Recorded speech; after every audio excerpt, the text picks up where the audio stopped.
Well, a standoff between the White House and congressional Democrats over immigration enforcement reforms continues with no agreement in sight. Now, today marks day 3 of the partial government shutdown, which has forced thousands of federal workers deemed essential to work without pay.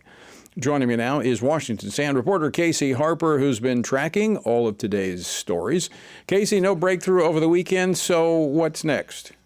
Sure, Tony. I hope you deem me essential, but I don't know how long I could work without pay. It's not a fun predicament for many of these federal workers.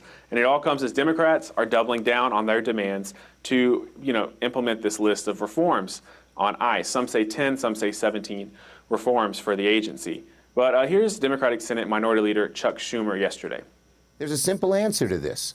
Republicans, go along with these common sense proposals, and we'll fund the whole DHS bill, the whole Department of Homeland Security bill. We have a rogue agency. Why don't we rein them in? That's what the American people are asking Republicans. It's simple. Do everything we want, and the government reopens, Tony.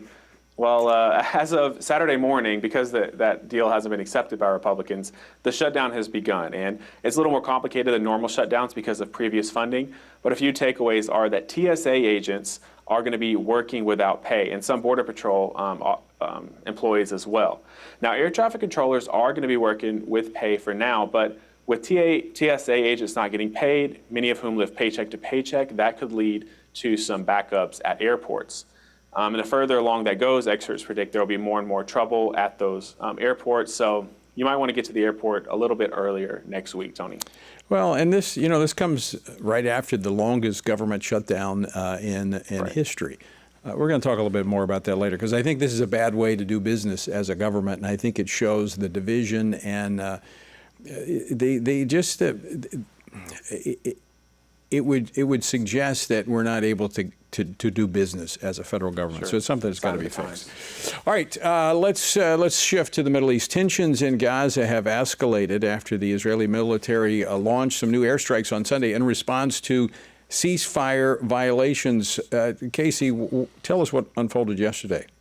Sure, things are heating up in the region. So in a statement yesterday, the Israeli military said that these latest airstrikes were because several armed terrorists, who they think came from these underground tunnels that they're still trying to destroy, they were hiding under debris near Israeli troops, well east of that yellow line of demarcation.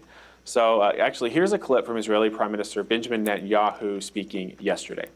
We dismantled about 150 kilometers of 500 kilometers of tunnels. We have to complete the job. That means also that you can't hide weapons labs or other facilities that they use to rearm themselves, regroup and reform, which they're trying to do. We're giving the president's plan a chance. So in one of the airstrikes, the military said that Ahmad Bayouk, who had breached a military base, was killed, and they showed a photo of him in Israeli territory, really to justify that strike.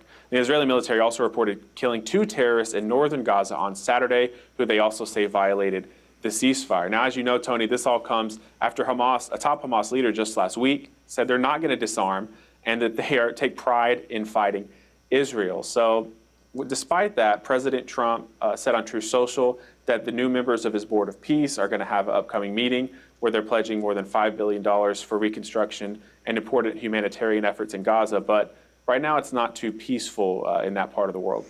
Well, Israel knows that they have to take care of Hamas, or else there cannot be peace on their southern border. All right, Casey, thanks so much. We'll talk to you a little bit later.